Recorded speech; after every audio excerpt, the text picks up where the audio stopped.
वंदनीय संत समाज, धर्म प्रेमी बंधुओं, श्रद्धा मूर्ति माँ बहनों,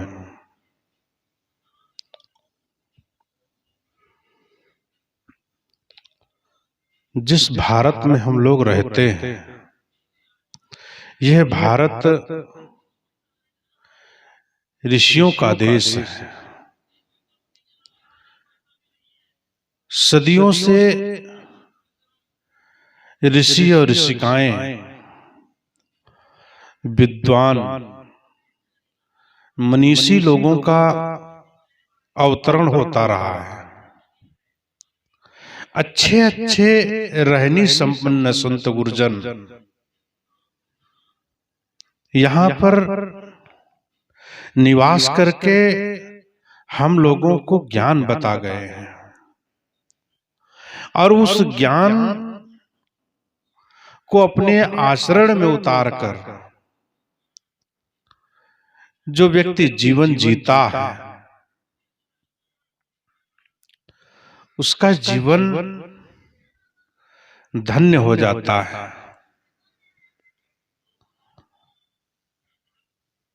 जिन्होंने अपने आचरण और वाणी को, अर्थात आचरण के साथ साथ वाणी सही हो जाती है जिसकी, वह व्यक्ति ऊपर से तो सुंदर दिखता ही है, अंदर से भी सुंदर हो जाता है। हर मनुष्य का कर्तव्य है कि वह अपना जीवन इस ढंग से जिए कि स्वयं तो सुखी रहे ही, लेकिन उसके द्वारा जो आपके आसपास जो रहते हैं, परिवार में रहते हैं, समाज में रहते हैं, वो लोग भी आपके किए हुए कार्यों से, बोले हुए वचनों से उनको सुख मिले, उनको शांति मिले। यह जीवन का लक्ष्य होना चाहिए। ऐसा जीवन जो जीता है वह मानो भगवान ही है। जीवन तो पशु पक्षी कीड़े मकोड़े भी जी लेते हैं, सुबह से शाम तक पशु पक्षी अपना पेट भी भर लेते हैं। यदि मनुष्य केवल पेट भरने तक ही सीमित रहे तो उस मनुष्य की विशेषता क्या है? मनुष्य की विशेषता तो सद्गुण सदाचार जीवन जीने में है।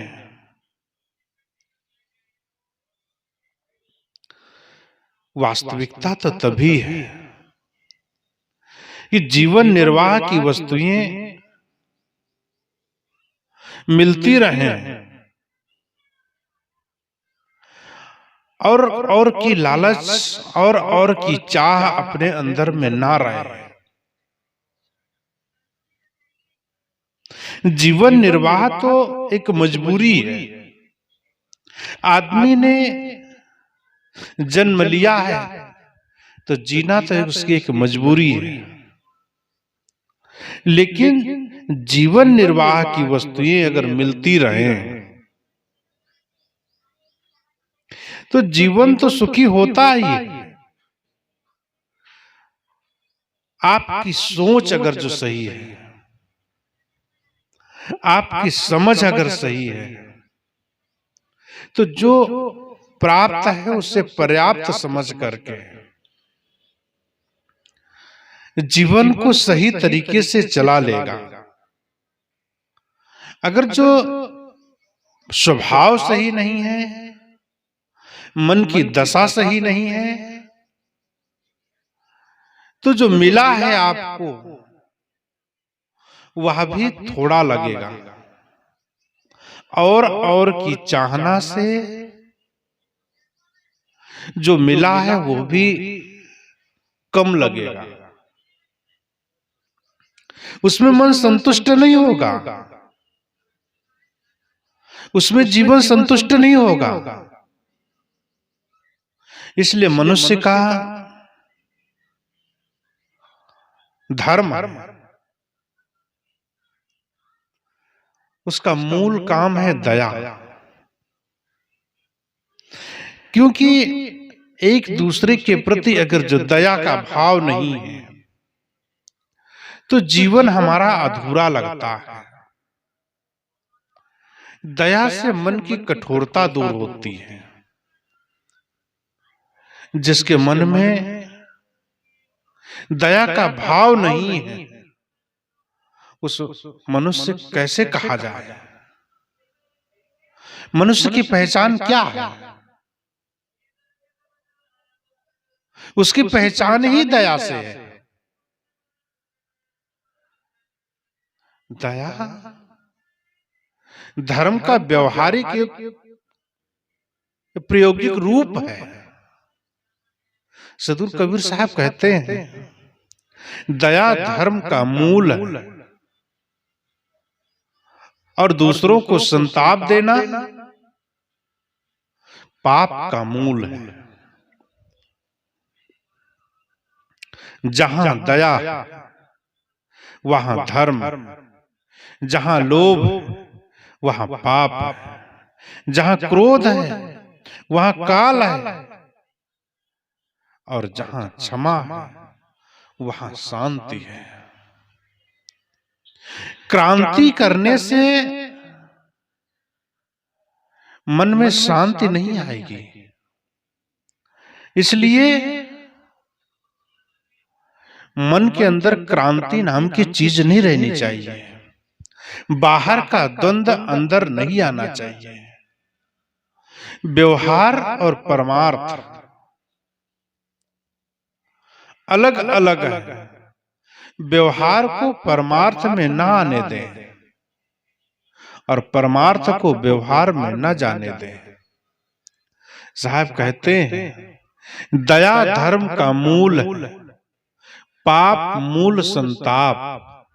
जहां क्षमा तहां धर्म है, जहां दया तहां आप। जहां दया तहां धर्म है, जहां लोभ तहां पाप, जहां क्रोध तहां काल है, जहां क्षमा तहां आप। मनुष्य की मूल प्रवृत्ति है।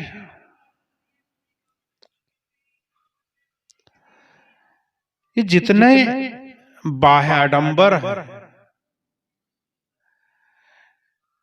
उंगली पे गिनने वाले जो धर्म कहलाते हैं। किसी ने कहा है, धर्म न हिंदू बौद्ध है, धर्म न मुस्लिम जैन, धर्म चित्त की शुद्धता, धर्म शांत सुख चैन। कितनी बड़ी बात है। ये मनुष्य के जीवन की बातें हैं।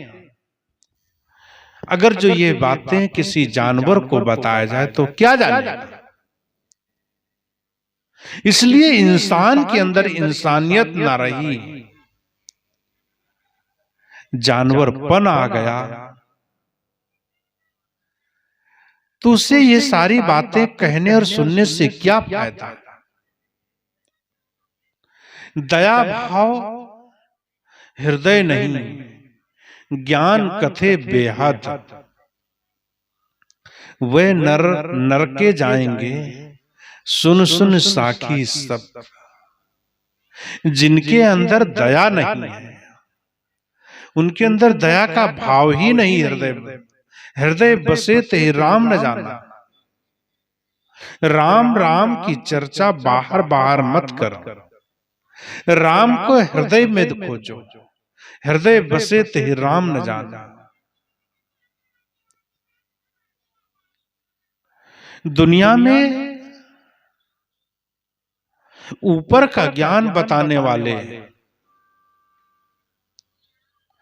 बाहर खोज के पूरा जन्म बीता चला जा रहा है। कभी अंतरात्मा में मुड़ने का प्रयास किया? नहीं किया तो करने का प्रयास करो। अगर जो अंदर आत्मा की तरफ मुड़ जाए तो जो वह कला कल्पना के रास्ते पे चल करके जीवन जो खत्म हो रहा है और हम उससे दूर हैं जिसकी जरूरत के लिए हमने जन्म लिया था। जन्म और मृत्यु के बीच का जो जीवन है उसको अगर ठीक तरीके से समझ करके जिया जाए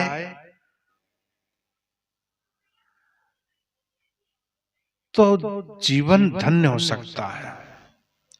हम लोग समझ नहीं पाते, सत्संग करते नहीं, सदग्रंथ पढ़ते नहीं, एक सिरे को उठा लेते हैं सिर्फ व्यवहार, सिर्फ काम, और धर्म को छोड़ देते हैं। धर्म की जगह पर बाह्य आडंबरों के विषयों में चर्चा और उनकी पूजा करने में यह मन मस्त हो जाता है। कभी अंदर की तरफ मुड़ते ही नहीं, उसके तरफ देखने का प्रयास ही नहीं करते हैं। जो हमारे जो मूल अंग हैं उनको हम पहचानने की कोशिश ही नहीं करते, लेकिन दूसरों से चाहते हैं। जैसे जीव का एक कर्तव्य है क्षमा करना। कोई भी किसी से गलती हो जाती है तो उसका काम है क्षमा, अपराधी से बदला लेना, किंतु उसके प्रति शत्रुता या द्वेष भाव को भी त्याग कर जहां तक हो सके उसका हित कर देना, उसे क्षमा कर देना। वो तो वैसा ही हुआ, तू मत हो अयान। दुनिया अंधी है, भोली है, आप मत हो, आप ज्ञानी हैं, आप संस्कारी हैं, आप त्यागी हैं, संत दशा में जुड़े हुए हैं, भगवत प्रेमी से जुड़े हैं, सत्संग से जुड़े हैं, कथा से जुड़े हैं। आप ज्ञानी हैं। ज्ञानी व्यक्ति अगर जो क्षमा नहीं करेगा तो अपराधी करेगा। अपराधी व्यक्ति ने तो अपराध किया, वह क्षमा क्या करेगा? संत कहते हैं किसी की गलती के लिए यदि दंड देना आवश्यक हो तो क्या करना चाहिए? मां का हृदय रख देना चाहिए। मां के हृदय रख करके उसे दंड देना चाहिए। कुम्हार बन करके दंड देना चाहिए। कुम्हार भी अपनी मटकी को ठोकता है लेकिन अंदर से हाथ रखता है। मां बच्चे को पीटती है लेकिन हृदय के अंदर में उसके करुणा है, दया है, क्षमा है। इस तरीके से ये संसार के जितने भी जीव हैं ये सब सुजाती हैं। किसको दंड देना? किसी को दंड भी देना है तो मां का हृदय, कुम्हार का हृदय रखें। कुम्हार घड़े को पीटता है टूटने के लिए नहीं। मां बच्चे को पीटती है, डांटती है उसको टूटने के लिए नहीं। वह दुश्मन नहीं है, और जब मां अपने बच्चे के प्रति दुश्मनी नहीं अदा कर सकती है, तो हम जीव मत मारो बापुरा, सबका एक ही प्राण, हत्या कबहु न छूटी है जो कोटिन सुनो पुराण। सदगुरु कबीर साहब पूरे जीव पर दया करने के कहते हैं। हमारा मूल धर्म जीवों पर दया करने का, इसलिए क्षमा क्रोध को क्षय करें, जो काहू पे होए। किसी भी कोई भी आपके सामने अगर जो कोई गलत कार्य करता है, घर परिवार में भी गलती होने के बाद उसे समझने का, गलती होने का एहसास करने दीजिए। जिस किसी व्यक्ति से गलती हो गई है उसे एहसास होने दीजिए। आप उसे एहसास होने का समय देते हैं तो उसे गलती का एहसास होता है और फिर वह गलती उसे परेशान करती है, फिर सुधर जाता है। फिर प्यार से उसे धीरे से समझा दीजिए तो वह गलती को मान लेता है। साहब कहते हैं, जो ताको कांटा बुए ताहि बोए तू फूल, ताको फूल को फूल है वाको है त्रिशूल। जिस व्यक्ति के हृदय में क्षमा नहीं है वह संसार सागर में डूब जाता है। साहब कहते हैं कि उसके रास्ते में तुम फूल बो, अगर जो तुमको कांटे बोते हैं, लेकिन तुम दूसरों को फूल बो दो। और फूल बोने से उसको तो डबल से काम हो जाएगा। कहते हैं कि सांस बराबर तप नहीं, झूठ बराबर पाप। जाके हृदय सांच है ताके हृदय आप, सांचे श्राप न लागे सांचे काल न खाए, सांचे सांचा चाच ले ताको काल न साए। जीवन में सत्य के पक्षधर होना चाहिए। हर व्यक्ति को सत्य का उपासक होना चाहिए। लाख झूठ के ऊपर में एक सच्चाई अगर जो खड़ी है तो झूठे 100 फेल हो जाते हैं, लेकिन एक सच्चाई की जीत हो जाती है। सत्य वह जो तीनों काल में एक रस रहता है, कभी इधर उधर नहीं हो सकता, कभी मिटता कटता बिगड़ता नहीं। सत्य को परास्त करने के लिए लाख झूठ बोले, लेकिन सत्य सत्य रहता है। इसलिए सदगुरु कबीर साहब कहते हैं, कबीर झूठ न बोलिए जब लग पार बसाए, ना जाने क्या होएगा पल के चौथे भाई। सांचे को सांचा मिले अधिका बढ़े स्नेह, झूठे को सांचा मिले तड़दे टूटे ने। सदगुरु कबीर साहब साधना में इतना तल्लीनता थे कि उन्हें जीव के अलावा कुछ दिखता ही नहीं है, भी नहीं, दिखेगा क्या। ईश्वर परमात्मा खुदा का अल्लाह की चर्चा ही नहीं है। और जो चर्चा करते भी हैं उनको समझाते हैं इस दुनिया में प्रकृति और पुरुष के अलावा कुछ भी नहीं है। इसलिए अपने आप को देखो, अपने तरफ मुड़ने का प्रयास करो। दया, क्षमा, सत्य, धीरज, शील, विचार, गुण, ज्ञान, विवेक, वैराग्य, ये आपके जीवन के पोषक, ये लक्षण है जीव के।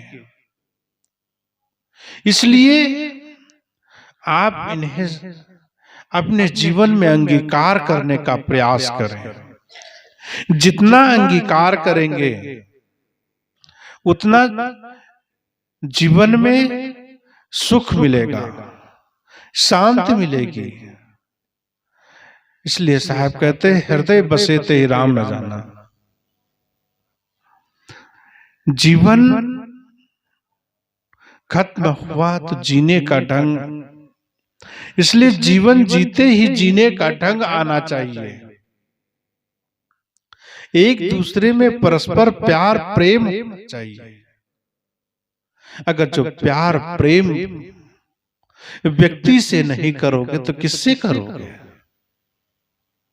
भगवान की पूजा, मंदिर में जाकर के उनकी अर्चना करना, उसका प्रतिफल मिलना चाहिए हमें जीवन में। वह प्रतिफल जीवन में क्या है? व्यवहार में मिठास, परिवार के अंदर आकर के जीवन निर्वाह जैसे बने वैसे करें, उनके साथ सुंदर व्यवहार करें।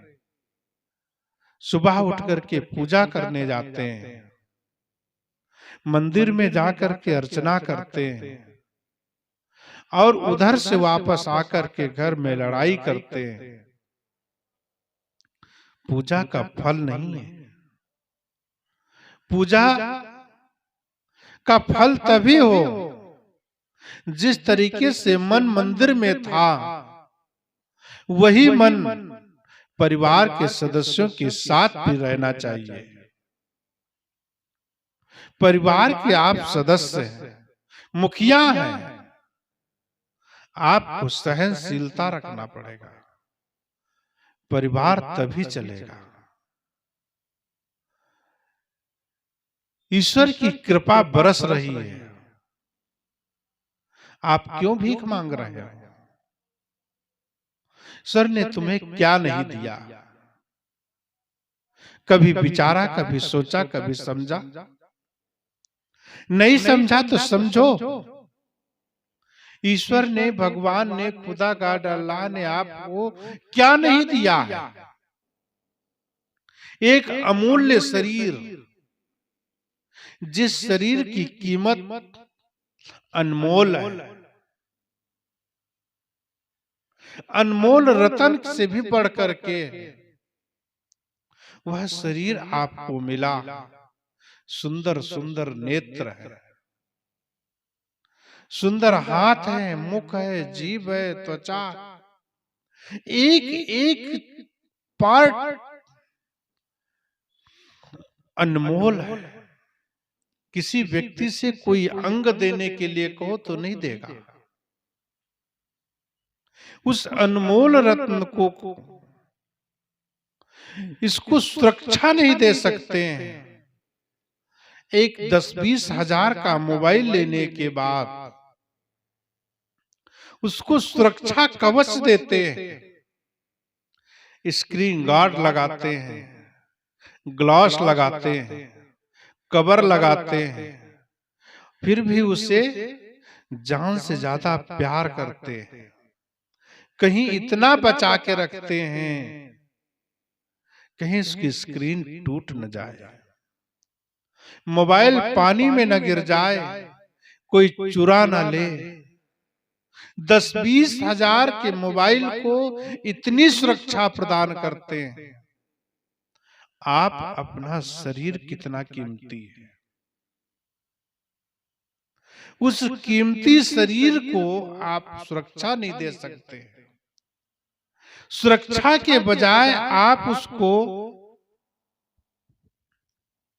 गलत दुर्व्यसन उसके अंदर घुसा घुसा करके, जो शरीर बाहर की धूप को बर्दाश्त नहीं करता, मिर्ची लग जाती है हाथ में तो हाथ जलन करता, आंख में लग जाती तो जलन करता, और इसके अंदर बैठे हुए परमात्मा को, इसके अंदर बैठे हुए ईश्वर को, खुदा गाड अल्लाह को बीड़ी पिलाते हैं, उसके अंदर धुआं घुसाते हैं, और उसका परिणाम आंख झेलती है, उसका परिणाम फेफड़ा झेलता है, उसका परिणाम पूरा शरीर झेलता है।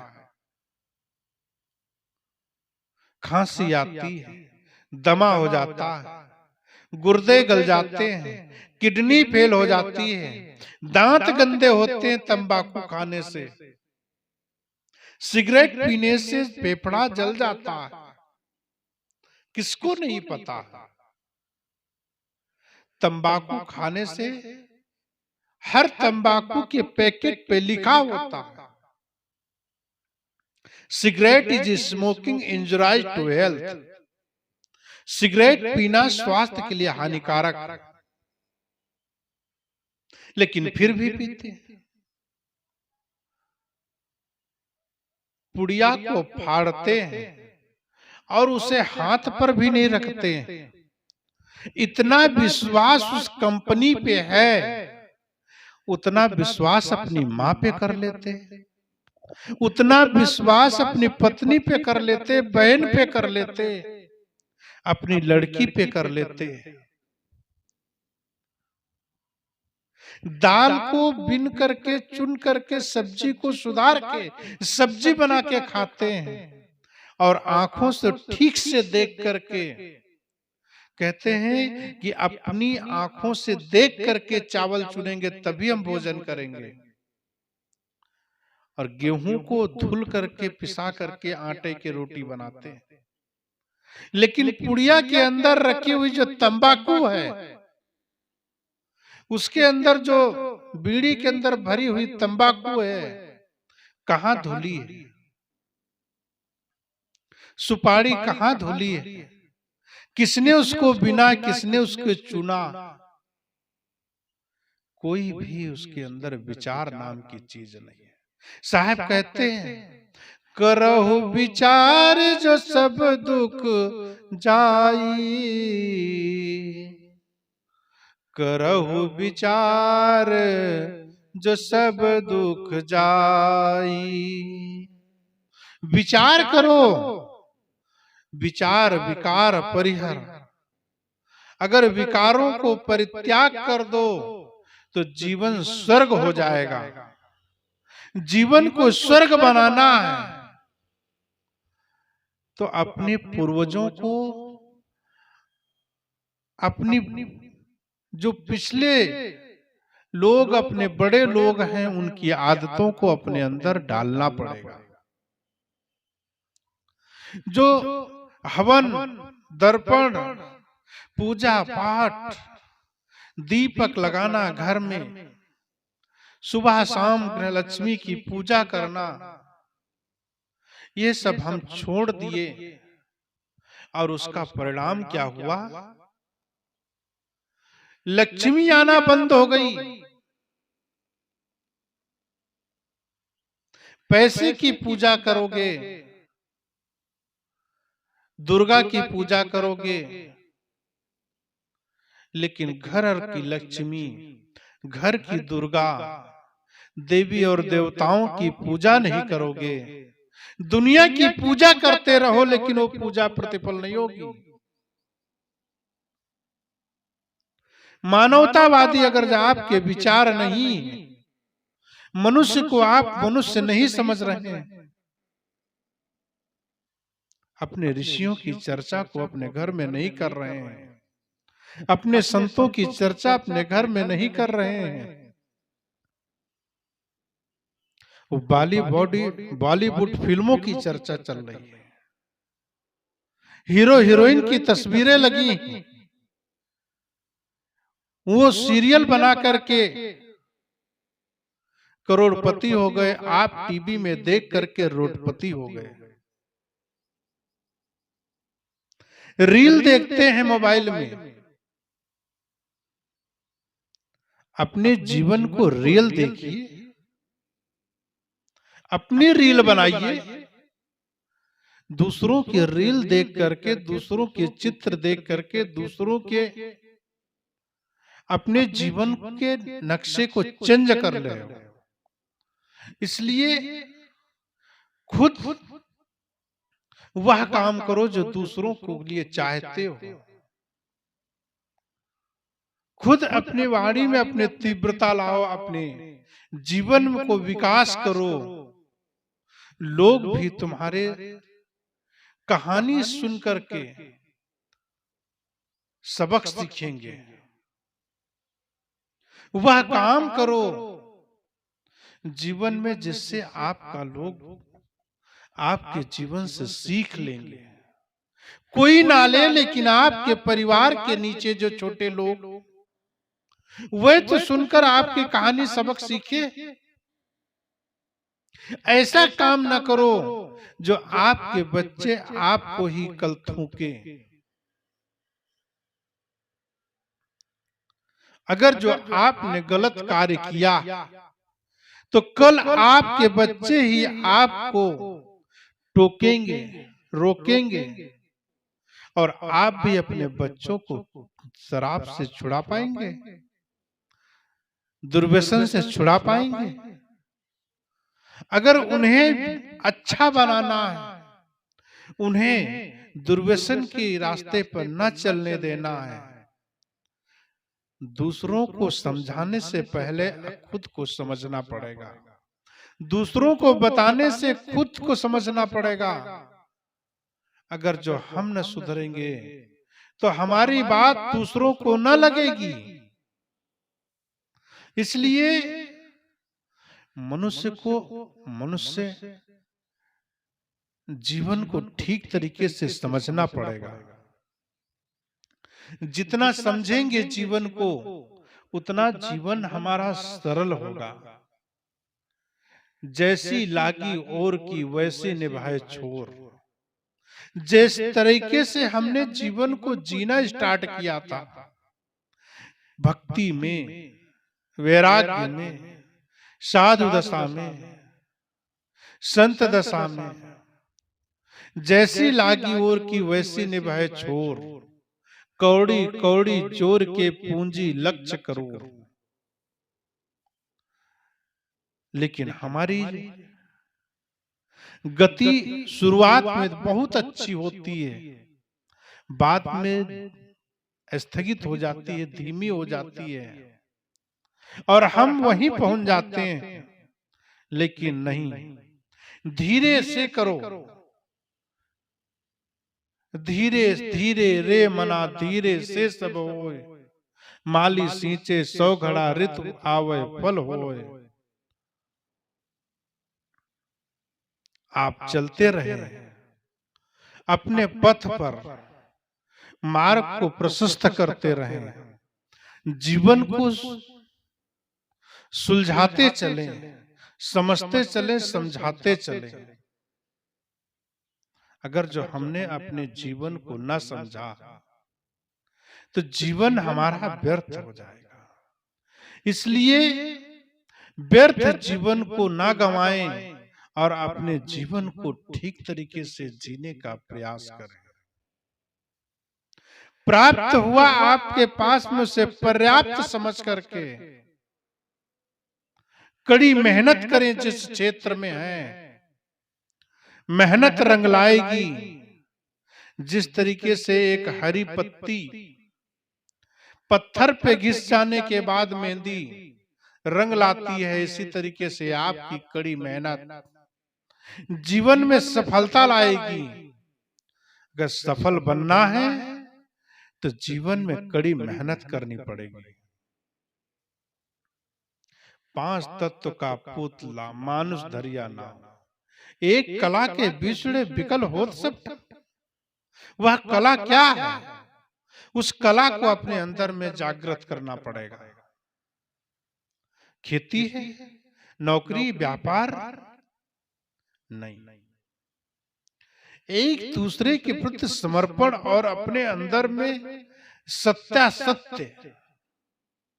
सत्य के पक्षधर हो जाइए। और व्यवहार की कला, मन में मधुरता होना चाहिए। वाणी ऐसी बोलिए जैसा मन का आप खोए, ऐसी वाणी बोलिए जैसे मन का आप खोए। औरों को शीतल करे, आपो शीतल हो। आपके अंदर से कटु नहीं निकलना चाहिए। वो तो वैसा ही है, उसने दे दिया, हम ना दे। साहब कहते हैं दूसरों को ठगना नहीं चाहिए, भले ही अपने ठग गए हैं, हम दुखी हो जाए दूसरों को दुख न दें। इसलिए जीवन मिला है, उस जीवन को ठीक तरीके से जिए। अगर ठीक तरीके से नहीं जी पाते हैं तो इसका फल आप हम सब लोगों को बुढ़ापे में मिल जाएगा। याद आएगी, पड़े पड़े बिस्तर पे सोचेंगे हम कि काश मेरा भी समय होता तो हम भी कुछ कर लेते हैं, शरीर साथ देता तो हम भी कुछ कर लेते हैं। वाणी लड़खड़ाती है, पैर काम नहीं करते हैं, हाथ काम नहीं करता, बोलना चाहते हैं तो बोल नहीं पाते हैं, साधना करना चाहते हैं तो शरीर साथ नहीं देता, मन साथ नहीं देता है, मन बिगड़ायल हो चुका है। मन को लगाते हैं राम में, चला जाता है काम में। काम के समय काम, राम के समय नाम। जीवन में अगर जो नाम लेते लेते हमारा जीवन खत्म हुआ,